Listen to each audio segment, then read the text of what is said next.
Terima kasih atas waktu yang diberikan. Saya perwakilan dari kelompok 4 akan mempresentasikan materi mengenai pengendalian keuangan. Adapun nama anggota dari kelompok kami, yang pertama, Nikadek Diah Astayani, absen 21 sebagai penyaji kedua. Saya sendiri, Putu Darmiase, absen 32 sebagai moderator dan penyaji pertama. Dan Sang Ayu Putu Ekawanti, absen 41 sebagai penyaji ketiga. Adapun materi pembahasan dari kelompok kami, yang pertama, pentingnya manajemen keuangan, lalu yang kedua, fungsi dan definisi pengendalian keuangan, yang ketiga, pengendalian terpadu, yang keempat, faktor-faktor kontekstual, dan yang kelima, pengendalian dalam era pemberdayaan. Untuk materi yang pertama, pentingnya manajemen keuangan. Manajemen keuangan adalah subjek yang sangat menarik saat kita mendekati abad ke-21.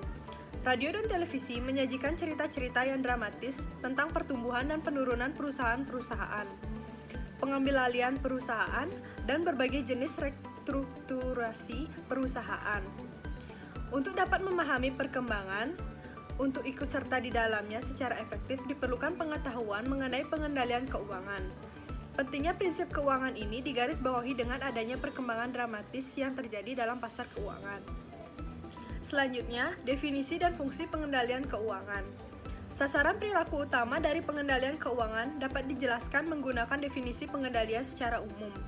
Pada umumnya, pengendalian didefinisikan sebagai suatu inisiatif yang dipilih yang akan mengubah kemungkinan dari pencapaian hasil yang diharapkan.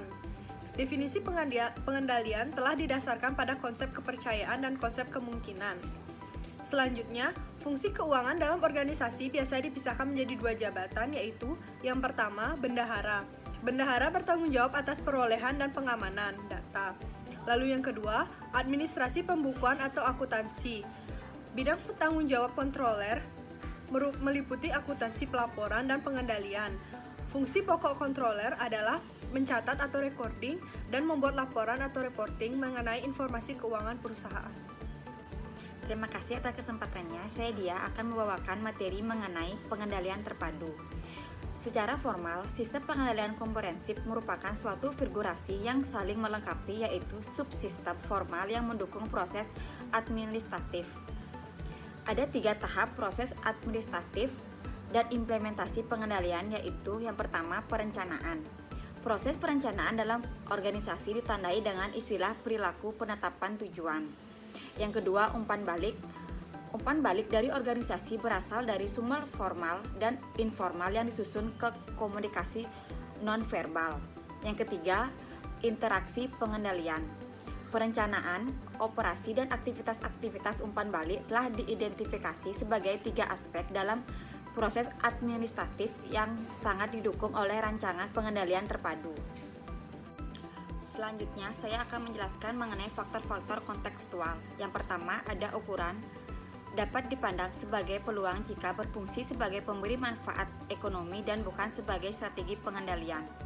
Ketiga, ukuran menjadi suatu yang penting dalam melakukan konteks. Ukuran juga banyak dikaitkan dengan variabel-variabel lama. Yang kedua, ada stabilitas lingkungan.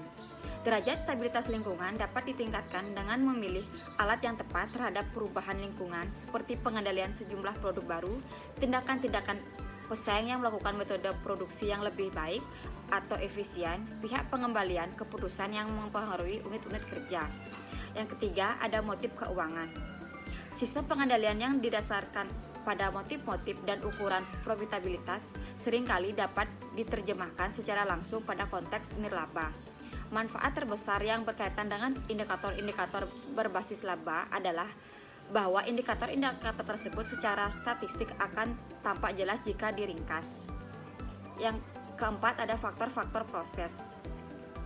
Suatu proses penting dalam pengendalian biaya-biaya yang tidak dapat dihindari dan biaya-biaya untuk melakukan rekayasa adalah biaya variabel. Strategi pengendalian biaya variabel seringkali berbeda dalam hal substansi dengan strategi-strategi pengendalian biaya yang disesuaikan. Saya Sang Ayu Putu Ekawanti akan melanjutkan mempresentasikan mengenai faktor-faktor kontekstual. Faktor berikutnya yaitu pertimbangan-pertimbangan rancangan. Untuk memperbaiki kemungkinan keberhasilan para desainer akan mencari cara untuk menemukan hubungan sebab akibat yang dipercaya bersifat nyata dalam lingkungan sehingga memiliki kemampuan untuk mengantisipasi konsekuensi logis yang dapat dihasilkan dari penambahan suatu pengendalian atau aturan pengendalian. Faktor berikutnya ada antisipasi terhadap konsekuensi logis. Antisipasi terhadap konsekuensi logis merupakan komponen-komponen inti dalam mendesain pengendalian. Suatu pengendalian akan berhubungan dengan hasil atau konsekuensi. Berikutnya ada relevansi dengan teori agensi. Sebagaimana diketahui, persoalan memperoleh banyak perhatian dalam akuntansi manajemen karena pendorong-pendorong seringkali didasarkan pada penilaian variabel yang berhubungan dengan sistem akuntansi manajemen. Dan yang terakhir ada pengelolaan perubahan. Pengelolaan perubahan adalah sesuatu yang penting dalam menentukan rancangan-rancangan pengendalian. Keberadaan pengendalian di dalam suatu perusahaan mungkin telah berhenti fungsinya manakala telah terjadi perubahan. Berikutnya ada pengendalian dalam era pemberdayaan. Yang pertama ada sistem pengendalian diagnostik. Sistem pengendalian diagnostik menciptakan tekanan yang dapat menimbulkan kegagalan pengendalian bahkan krisis. Salah satu tujuan utama sistem penilaian diagnostis adalah untuk menghilangkan beban manajer terhadap pengawasan yang konstan. Berikutnya ada sistem kepercayaan. Pada umumnya sistem kepercayaan bersifat singkat, syarat nilai, dan inspirasional di mana sistem ini mengarahkan karyawan pada tujuan utama bisnis, cara organisasi menciptakan nilai, upaya untuk mencapai tingkat kinerja organisasi, cara seseorang diharapkan untuk mengatur hubungan internal dan eksternal. Berikutnya ada sistem batasan. Sistem ini didasarkan pada prinsip manajemen yang sederhana namun mendasar yang dapat disebut sebagai kekuatan pemikiran negatif. Sistem batasan dan sistem kepercayaan yang digabungkan akan menciptakan ketegangan yang dinamis serta kepercayaan yang positif dan inspirasional. Dan yang terakhir ada sistem pengendalian interaktif. Sistem ini merupakan sistem informasi formal yang digunakan oleh para manajer untuk melibatkan diri secara terus-menerus dan personal dalam keputusan bawahan. Sistem pengendalian interaktif memiliki 4 karakteristik yang membedakannya dari sistem pengendalian diagnostik. Sekian presentasi dari kelompok kami. Mohon maaf jika ada salah kata. Kami ucapkan terima kasih.